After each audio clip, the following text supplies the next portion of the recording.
Hey guys, welcome. This is Jen Frost with Faith and Fabric. Welcome back to another Free Motion Friday. We are like a fifth of the way, I think, through the year on working through scripture-inspired free motion patterns. This has been a really neat journey to go on with you, so thank you for joining me. Now, right now, at least, it's almost Holy Week, believe it or not. Easter is in less than 2 weeks. So we're going to be working these next couple Fridays on some patterns that are inspired by Holy Week. So the pattern that we're going to work on this week is actually inspired by the fig tree. So let's go ahead and we're going to first read that scripture verse. Mark chapter 11, verses 20 through 22 say, "Early in the morning, as they were walking along, they saw the fig tree withered to its roots. Peter remembered and said to him, 'Rabbi, look, the fig tree that you cursed has withered.' Jesus said to them in reply, 'Have faith in God.'" Now, this is a great story and one that requires a little bit of unpacking. Now, I went for a walk one time with one of my girlfriends and we were talking about this verse. She had said, I can't help but wonder if Jesus wasn't just a little bit hangry. They say he was hungry that morning and he was going into town. This was on Monday morning and just, the day after Palm Sunday. And he had said, I'm hungry, and he went to this fig tree and there were no figs on it. Now, if you look in scripture, it actually says that it wasn't the season for figs. So Jesus knew there wasn't going to be anything on there. So this was not a surprise to him. He was instead using this as another teaching moment. And there's two things to think about here. Number one, figs were a sign of Israel. It was a symbol for Israel from times past, which is just fascinating to me. And so he was comparing the fig tree to Israel. He was also saying that the fig tree itself was looking like it should have had fruit because it had these giant full leaves, but there was nothing on the inside. There was no figs in there. And that's what was happening in Israel. There were people in Israel who looked like they were holy on the outside, but inside their hearts, they really were not. So he was calling that out. He was again using this as a teaching moment during his last 5 days here with us, obviously before he was resurrected. But he was using this again as an example to really drive home to all of his disciples the importance of making sure that what message you're putting on the outside, the faith that you live on the outside, has to also be that same faith in your heart. So as we mentioned, the design we're going to be working on today is figs. We're going to be making some figs. Let's take a look at what it looks like. So here you can see are some beautiful little tiny figs.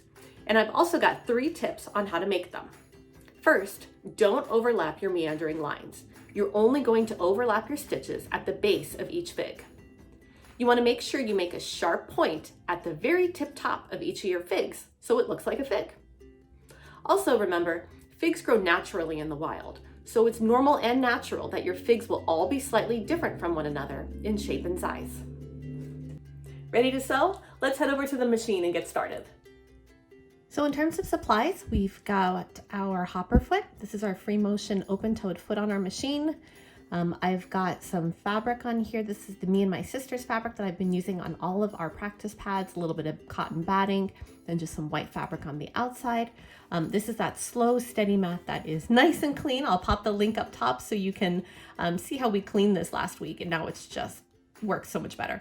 I've also got some red sulky thread on here. You can see I've already pulled up my bobbin and we are good to go. So let's go ahead and sew some figs together. So we're going to make our nice triangle shape here with our hands, and we're going to start meandering.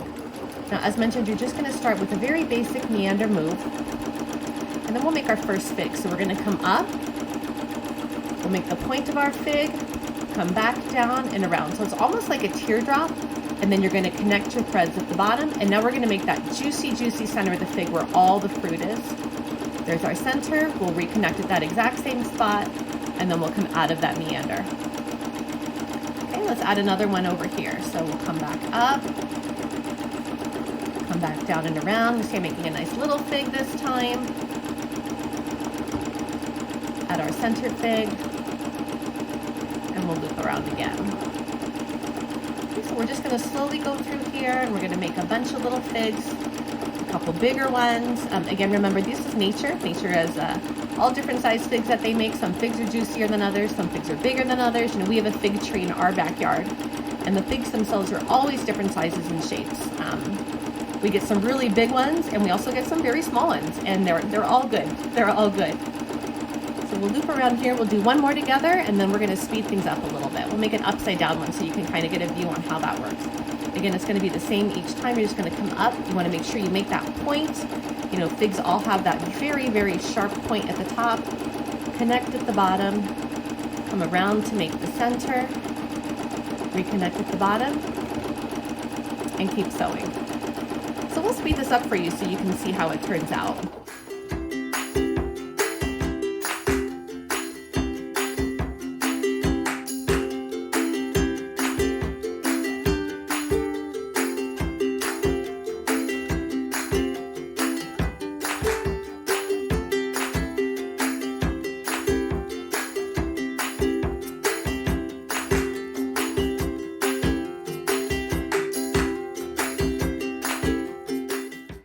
That one was one of those surprising ones that seems like it took a lot longer than I was expecting. I'm wondering if you found the same. Leave me a comment below and let me know if that took you longer than you thought it was going to.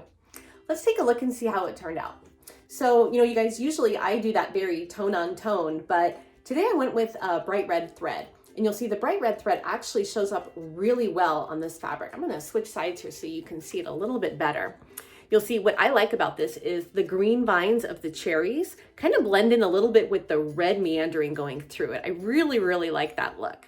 I also like how the circles of the cherries pick up the same circles in the figs. So I think this pattern, this free motion pattern works really, really well with fun fabrics like this. Let's take a look at the back though and pick this one apart. I'm sure we're gonna find some things to tear apart. So on the back, overall, it's a pretty cohesive design. What I like about it is it looks a lot like the figs in nature. We've got some small little figs, we've got some bigger figs. I really like that about it. I also like how I've got some nice sharp points on all my figs. You know, figs themselves, they've got that very round base and then that very sharp top where they attach to the tree stems. So I'm really happy about that. Of course, we're not here to talk about what's good though, we're here to pick it apart. So let's pick this apart a little bit. You'll see my fabric, so it's a very damp day here in San Diego, and it just feels very tacky. And so even like my fabric felt a little tacky trying to slide across my mat. So I felt like I had a little bit more friction than I usually deal with, and you can see the effect of that friction on my practice pad. My stitches are a little bit jumpier than they usually are. I just felt like I just couldn't slide it as well as I usually can. So you will see that there's some jumpier stitches. It's not horrible. But like here's a good example. It's just a little jumpier and not quite as smooth as it usually is. Some figs that looked pretty good. To be honest, I'm kind of okay. I actually really like the natural look of the figs. I don't want them all to look identical. Let's find maybe a less great fig. This one's not super good. This one's, I guess, you can call him an extra juicy fig, right? Because his insides are like really touching the edges. You probably want to be careful that your edges don't come quite as close to the skin as mine does. There was something I did that I think is going to be really beneficial to you and really help you when you're making your figs. You know, normally when you make your fig, and I'm going to trace this with my finger so you can see, you know, you make your top of your fig, you come back down, you make your circle, and you come out of it. So twice I worked myself into a small little corner, and I needed to get out of those corners, and I didn't have room to come in on one side and go out on the other. So you'll see where I finished over here. This is one where, you know, I went into it and I should have come back out this opposite direction, but instead I came out the same way I went in. So I came in, and instead of coming out this way, I just kind of met in the corner and then I went up and out. And doing that is going to give you a bit more flexibility when you're moving through your practice pad or through your quilt, because there's not always going to be times where you have that luxury of being able to come in on one side and out on the other. Sometimes you're going to have to come in, make your little fig, and then you're going to have to come back out that same side because you just don't have enough room. You've run to the edge of your piece, okay? So there are some nice, juicy, non-cursed figs that we've made. I do like this design. You know, it reminds me of the Someday Saints design that we made. I'll actually pop a link up here to that one. Kind of how we would make the little loops, and then we would add the little saint halos to them, the extra loop, if you will. This reminds me a lot of that design. So there's two designs that I think would complement each other well in your next quilt. Leave me a comment. Let me know how it goes for you. Let me know your favorite kind of fig. Do you guys like the dark or the light? We have a dark fig tree in our yard, so we're a little biased to that one naturally. But thank you for joining me today. If you got some good tips out of this, go ahead and give us a like, give us a subscribe. We would love to stay in touch with you each week as we work through 52 weeks of Free Motion Fridays, going through scripture. Take care, enjoy the rest of your week, and we'll see you in the next video. Bye-bye.